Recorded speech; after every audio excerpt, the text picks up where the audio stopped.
আল্লাহ রাসূল তার নিজের মায়ের কবরের পাশে দাঁড়িয়ে অঝোর দ্বারাই কান্নাকাটি করছেন।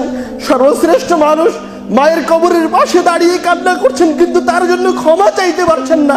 সময় পার হয়ে গেছে, মুমিন অবস্থায় মারা যেতে পারেননি। আমি আপনি কে? কেন আমাদের এত দাপট, এত শক্তি? কেন? কে আপনাকে এত ক্ষমতা দিল? আপনি কি আল্লাহ রাসূলের চেয়ে বেশি বড়, বেশি শক্তিধর, বেশি ক্ষমতার অধিকারী? আপনি কেন মৃত্যুকে ভুলে গেলেন? আল্লাহ রাসূল কান্নাকাটি করছেন তার মায়ের কবরের সামনে, কিন্তু তার জন্য ক্ষমা চাইতে পারছেন না। এর চাইতে অসহায়ত্বের কোনো কিছু আছে?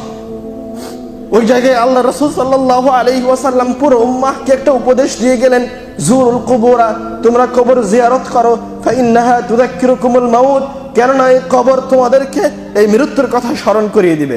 যখন তোমরা মৃত্যুর কথা স্মরণ করবে তখন তোমরা ভালো হয়ে যাবে, তখন তোমরা সৎ হয়ে যাবে, একা একাই পরহেজগার হয়ে যাবেন। মৃত্যুর কথা স্মরণ করেন, একা একাই দাড়ি ছেড়ে দিবেন, একা একাই টাকনোর উপরে কাপড় পরবেন, কাউকে ভালো লাগবে না, কেননা আপনি সব সৎ কাজ সম্পর্কে অবগত আছেন।